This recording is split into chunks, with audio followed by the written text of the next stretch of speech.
Ujambo na karibu sana kwenye habari zetu za kila siku, na hii ni Saidi TV2 Media. Mimi ni Kimodo Msafi.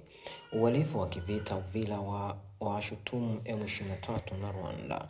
Shirika la kimataifa la kutetea haki za binadamu Human Rights Watch limeelekeza lawama serikali ya Rwanda kwa kile kilichokiita ukatili mkubwa unaoendelea ndani ya Jamhuri ya Kidemokrasia ya Kongo,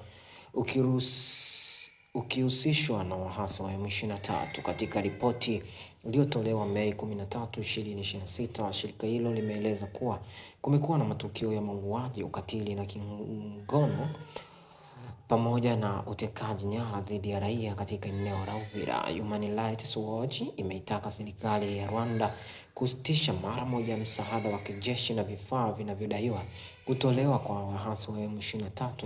Pia shirika hilo limetaka hatua kali za kisheria kuchukuliwa dhidi ya wanajeshi wa jeshi la ulinzi la Rwanda pamoja na makamanda wa M23 wanaotuhumiwa kuhusika na ukiukwaji mkubwa wa sheria za kimataifa za kibinadamu.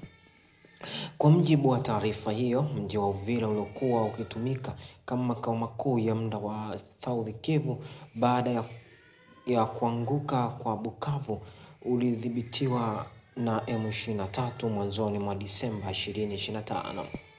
Mashambulizi hayo yalifanyika licha ya makubaliano ya Washington yaliyosainiwa na Felix Tshisekedi pamoja na Paul Kagame chini ya usimamizi wa Donald Trump. Baada ya kuanguka kwa Uvira, mji huo uliingia katika hali ngumu ya usalama, huku kukiripotiwa uporaji na taharuki kubwa kwa wananchi. Aidha, Human Rights Watch imeonya kuwa kuanguka kwa Uvira kulitoa nafasi ya M23 kusogea kuelekea eneo la Grand Katanga ambalo lina umuhimu mkubwa kiuchumi kwa taifa hilo. Shirika hilo limehimiza jumuiya ya kimataifa kuongeza juhudi za kuimarisha usalama katika ukanda wa maziwa makuu ili kuzuia kusambaa zaidi kwa vita kuelekea kusini mwa DRC na kukomesha hali ya kutoadhibiwa kwa wahusika wa uhalifu na kivita.